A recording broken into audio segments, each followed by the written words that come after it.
Economy matters में खुशामदीद, मैं हूं शाहजेब अहमद। सबसे पहले शामिल करेंगे टॉप स्टोरीज। पाकिस्तान और काज़ाकिस्तान का तजारत को $1 अरब तक ले जाने का अज़म। 37 मुफाहमती यादाश्तों और मुआहदों पर दस्तखत। रूस, Belarus, Kazakhstan, Uzbekistan, Afghanistan, Pakistan transport corridor पर इत्तफाक। वज़ीर आज़म की मेहमान सदर को समंदरी बंदरगाहों तक मुकम्मल रसाई की पेशकश। IPPs के कैपेसिटी चार्जेस की अदायगी के लिए बिजली के नर्ख बढ़ाने की तैयारी। आइंदा 3 माह के लिए टैरिफ में 43 पैसे फी यूनिट इजाफे की तजवीज़। सेंट्रल पावर परचेजिंग एजेंसी ने नेपरा में दरखास्त दायर कर दी। और पाकिस्तान में बिजली के 16 लाख रिवायती कनेक्शन प्रीपेड मीटर्स में तब्दील। तमाम 3 करोड़ 47 लाख रिवायती मीटर्स को तब्दील करने का टारगेट। AMI स्मार्ट सिस्टम में बैलेंस लोड करने पर बिजली मिलेगी। और अब कुछ गैर मुल्की करेंसियों का। इंटरबैंक में हम देखें तो डॉलर की कदर में 3 पैसे की कमी देखी जा रही है, जिसके बाद इसकी कीमत $279.72 पर आ गई है। फिर आपको बताएं यूरो की क्या सूरत हाल है। इसमें हम देख रहे हैं कि 40 पैसे का इजाफा हुआ है। बरतानवी पाउंड की कीमत में भी 57 पैसे का इजाफा देखा गया, जिसके बाद इसकी कीमत $383.69 पर आ गई है। बात करते हैं गोल्ड की। इंटरनेशनल मार्केट में गोल्ड एक बार फिर $5,000 से तजावुज कर गया है। मुल्क में फी तोला दाम $14,800 बढ़ गए हैं, जिसके बाद कीमत $5,29,000 हो गई है। 10 ग्राम की अगर बात करें तो 10 ग्राम गोल्ड के रेट्स में $12,689 का इजाफा हुआ है। मुल्क में 2 दिन के दौरान सोना $38,800 महंगा हुआ है। ये सूरत हाल रही है गोल्ड की। आगे बढ़ते हैं, आज के मौजू की तरफ आते हैं। आज इकोनॉमी पर जिस तरीके से हम देख रहे हैं कि डिजिटल फ्रॉड के जो असरात हैं वो बढ़ते जा रहे हैं। ऑनलाइन फाइनेंशियल क्राइम मईशत के लिए खतरा बन गया है। हर साल हम देख रहे हैं कि अरबों रुपए के फ्रॉड सामने आ रहे हैं। फिर बात करें अगर बैंकिंग सेक्टर की, तो ये भी सबसे ज्यादा मुतासर हो रहा है। हैकर्स ATM स्किमिंग और ऑनलाइन बैंकिंग सिस्टम में मुदाखलत करते हैं। इस तरह सार्फिन और बैंकों को बराह रास्त माली नुकसान पहुंचता है।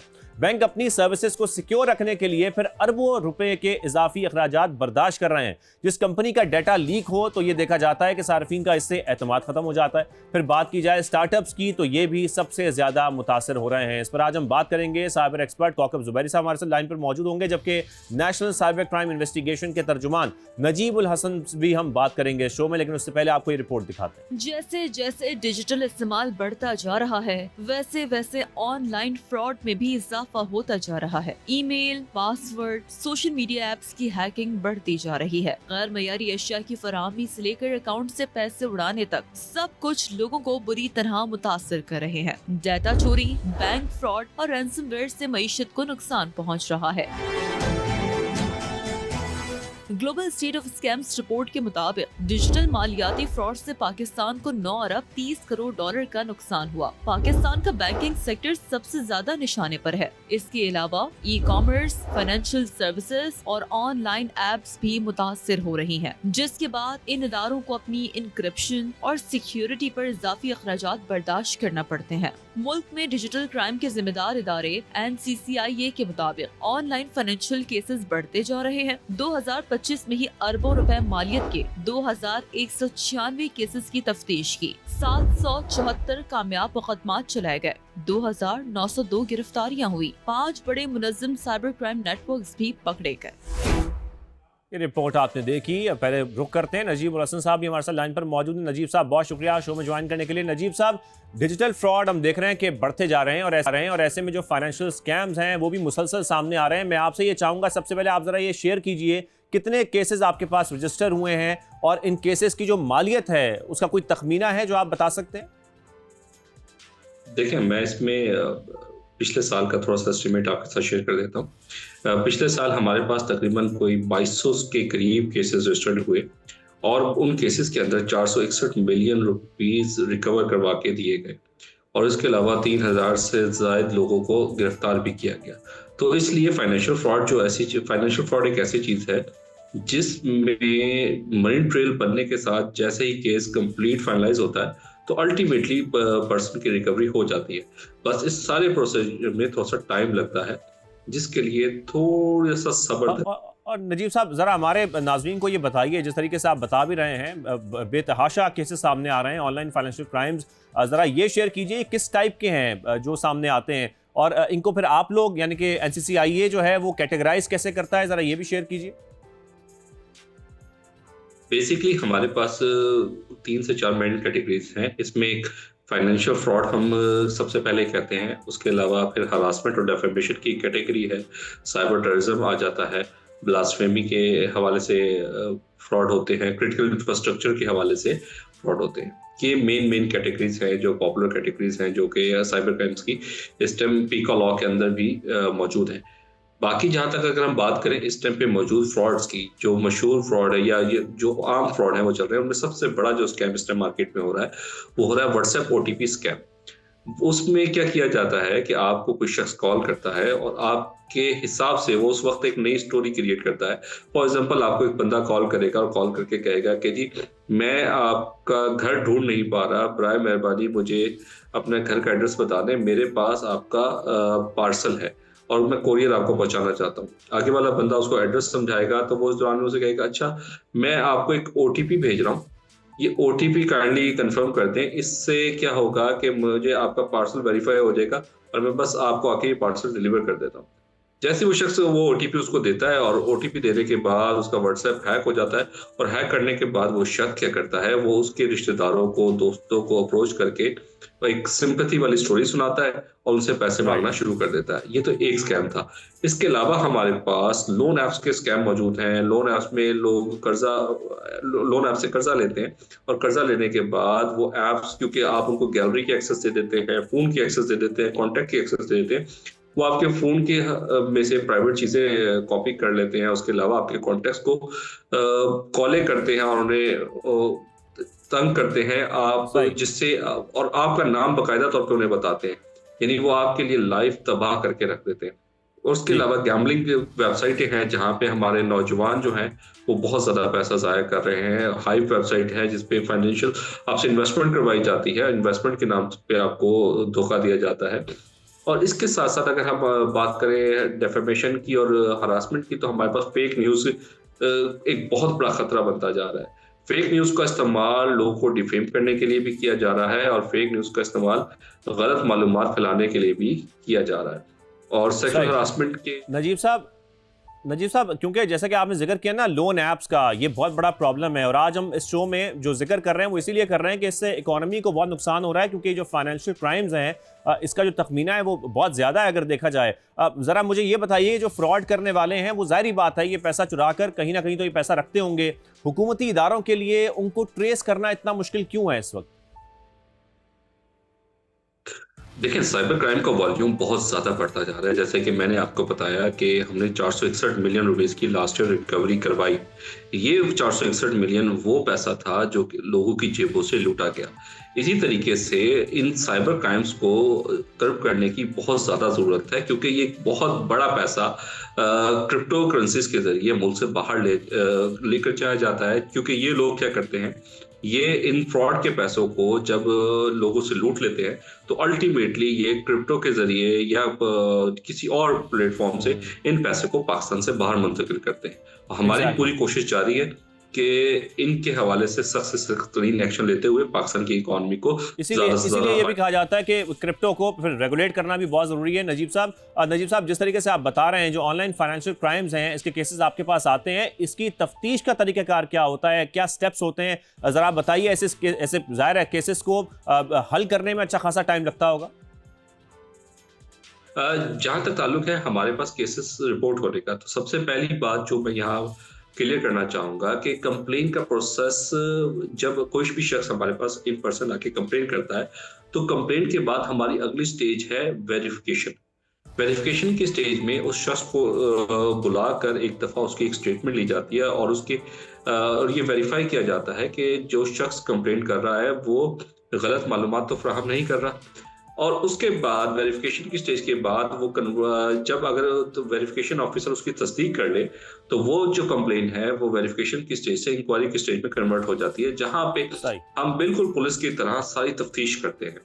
हमारी सारी तफ्तीश इंक्वायरी स्टेज में होती है, जिसमें केस की सिचुएशन के लिहाज से उसके अंदर 1 माह से लेकर 2 माह और बाज़-औक़ात बड़े केसेस में 6 माह का अरसा भी लग जाता है, क्योंकि इसके अंदर पूरी एक मनी ट्रेल बनानी होती है, डाटा मंगवाना होता है, रिकॉर्ड कलेक्ट होता है और फिर एक एक्यूज से आपको दूसरे की ट्रेल मिलती है। तो इसलिए इसमें थोड़ा सा टाइम लग जाता है, और जब ये चीज़ फाइनलाइज हो जाती है उसके बाद हम उसकी एफआईआर दर्ज करते हैं, और एफआईआर दर्ज करने के बाद अगर वो सही। शख्स हमारी इंक्वायरी में पेश नहीं होता तो उस शख्स की फिर गिरफ्तारी की तरफ बढ़ा जाता है। और बाकी जहां तक ताल्लुक है कि साइबर क्राइम रिपोर्ट करने के हवाले से कि कोई शख्स हमें कैसे अप्रोच कर सकता है, तो उसके लिए वो हमें हमारी हेल्पलाइन 1799 पर कॉल कर सकता है, और कॉल करने के ठीक है। अलावा complaint.nccia.gov.pk हम्म, इसके ऊपर जाके ऑनलाइन कंप्लेन भी कर सकता है। और विद इन सही। 1 मंथ हमारी एप्लीकेशन भी बाकायदा तौर पे लॉन्च हो जाएगी, जो iOS और एंड्रॉयड दोनों पे अवेलेबल होगी। उसके ऊपर भी आप अपनी ना सिर्फ कंप्लेन कर सकेंगे बल्कि अपनी बिल्कुल। कंप्लेन का इस स्टेटस तरीके भी से कंप्लेंट की चेक। जा सकती है। नजीब साहब, ऑनलाइन जो फाइनेंशियल क्राइम्स हैं, इससे बचने के लिए अब जो ज़ाहिर है कंपनीज हैं वो बहुत पैसा लगा रही हैं साइबर सिक्योरिटी पर, फिर जो कस्टमर्स हैं उनका बड़ा फाइनेंशियल क्राइम में नुकसान हो रहा है। क्या आपकी तजावीज़ हैं, ऐसे क्या इकदाम करने होंगे जिससे महफूज रखा जा सकता है, सर्विसेज को इस्तेमाल कर सकें वो ईजिली, और साथ में जो स्टार्टअप्स करते हैं उनके लिए परेशानी बहुत बढ़ जाती है फिर? सबसे पहली चीज है जो बीइंग पर्सन हमें हर शख्स को अडॉप्ट करने की जरूरत है, वो है हम पे शक करना पड़ेगा इन लोगों के ऊपर। जैसे कि फॉर एग्जांपल मैं ये बात क्यों कर रहा हूँ, इसका मकसद ये है कि अगर कोई शख्स आपको कॉल करके कहता है कि जी मैं आपका कोरियर लेकर आया हूँ, तो एक दफा सोचें कि क्या आपने वो कोरियर ऑर्डर भी किया था। दूसरी बात, शक करें कि ये शख्स जो है ये कोई फ्रॉड भी कर सकता है, ताकि आप उसकी वेरिफिकेशन कंप्लीटली तरीके से कर सकें। इसी तरीके से कोई शख्स आपको किसी और तरीके से कॉल करता है, बैंक का नुमाइंदा बन के कॉल करता है या किसी और हवाले से कॉल करता है, या हरासमेंट के केसेस में अगर कोई शख्स आपसे कहता है कि जी मुझे अपनी पर्सनल तस्वीर मेरे साथ शेयर कर दें, तो सही। भाई उसको आपकी पर्सनल तस्वीर की जरूरत किस लिए है? ये तो है पहला लाइन ऑफ एक्शन कि शक करें। अब हम जब डिजिटल लाइन ऑफ एक्शन पे आते हैं तो उसमें सबसे इंपॉर्टेंट चीज है अपने मोबाइल के अंदर अपने लॉक्स को सिक्योर रखें। फिंगरप्रिंट्स और फिंगरप्रिंट के साथ साथ फेस लॉक हो गई और मल्टीपल लॉक्स आप यूटिलाइज करें। उसके साथ साथ पैच फोन्स का इस्तेमाल ना करें। सीपीआईडी या पैच फोन्स हैं, उससे आपकी मोबाइल की बेसिक सिक्योरिटी जो है वो खत्म हो जाती है। और 2 फैक्टर वेरिफिकेशन हमेशा ऑन रखें, चाहे व्हाट्सएप है या दीगर सही। एप्लीकेशंस हैं, उनमें 2 फैक्टर ऑथेंटिकेशन ऑन करने से आप व्हाट्सएप हैकिंग से बच सकते हैं। सही। इसके साथ साथ अपने मजबूत नजीबुल हसन साहब, बहुत शुक्रिया, आपने शो में ज्वाइन किया और ये तमाम जो फैक्ट्स एंड फिगर्स हैं वो भी हमसे शेयर किए एनसीसीआईए के हवाले से। हमें इस वक्त ज्वाइन किया है साइबर एक्सपर्ट कौकब जुबैरी साहब ने, उनसे हम गुफ्तगू करते हैं। कौकब साहब बहुत शुक्रिया।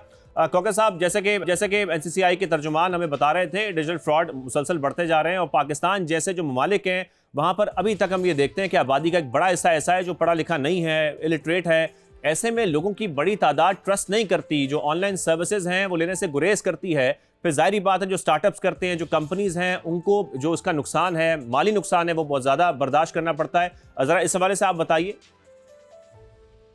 देखिए, पाकिस्तान में कोई एक ख़ास एक्यूरेसी के साथ डेटा अवेलेबल नहीं है, मगर एक मुहतात अंदाजे के मुताबिक जो बाहर जो इंटरनेशनली जो कंपनीज हैं वो बिलियंस ऑफ डॉलर्स में साइबर सिक्योरिटी के जो साइबर क्राइम्स के अगेंस्ट वो लूज कर रही हैं। पाकिस्तान में क्योंकि ऑर्गेनाइज डेटा नहीं है, इसलिए आप कॉर्पोरेट साइबर अटैक्स को रिकॉर्ड नहीं करते, उसको इन्फॉर्म नहीं करते पब्लिक को, और कोई आपके ऊपर ऐसी कानूनी बंदिश नहीं है कि आप और यह है तो उसकी इम्प्लीमेंटेशन नहीं है कि आपके ऊपर अगर साइबर फ्रॉड अटैक हो तो उसके नतीजे में जो भी लॉस हो वो आपको जैसे कि बाहर की कंपनियों को बताना लाजमी है। लेकिन कौकब साहब, मैं इसीलिए आपसे ये सवाल कर रहा था क्योंकि जब हम ई कॉमर्स के बिजनेसेस देखते हैं, जो ई कॉमर्स के इदारे हैं वो इस फाइनेंशियल क्राइम से बहुत ज़्यादा मुतासर होते हैं। इसी वाले से मैं आपसे जानना चाह रहा हूँ कि फिर ज़ाहिर है फिर लोगों का एतमाद कम हो जाएगा और इससे जो स्टार्टअप्स हैं उनको अच्छा खासा माली नुकसान होगा। तो इन इदारों को किन मुश्किलात का सामना है, क्या मुश्किलात बर्दाश्त करनी पड़ती हैं, ज़रा ये भी आप शेयर कीजिए। उसकी वजह क्या है? अभी थोड़ी देर पहले आपने कहा कि लोग इतने एजुकेटेड नहीं है। नहीं, लोग अपने माली मफादात को समझते हैं।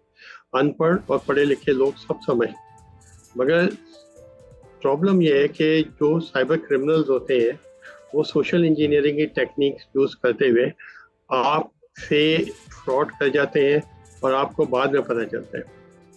अब ये कॉर्पोरेट और गवर्नमेंट की जिम्मेदारी है कि वो एक अवेयरनेस कैंपेन चलाएं और लोगों को बताएं कि ये आपको इस तरीके से आपके साथ फ्रॉड हो सकते हैं। आपसे कोई पैसे मांगे तो हरगिज़ उसको पैसे ना दें। आपको कोई कहे लिंक को क्लिक करो, हरगिज़ आप ना दें। आपसे कोई कहे कि मेरा कोड गलती से आपके पास आ गया है, वो आप कोड बता दें तो हरगिज़ ना बताएं, क्योंकि फिर आपका व्हाट्सएप या कोई और एप्लीकेशन हैक हो जाएगी, इंस्टा या फेसबुक अकाउंट।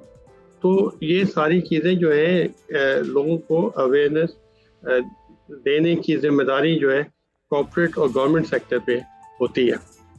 इसी वजह से इतना ज़्यादा फ्रॉड हो रहा है। हकीकतन साइबर फ्रॉड जो है। ज़ुबैर साहब, बहुत शुक्रिया, आपने शो में हमें ज्वाइन किया। इस हवाले से आपने गुफ्तगू की, शो में वक्त देने का शुक्रिया।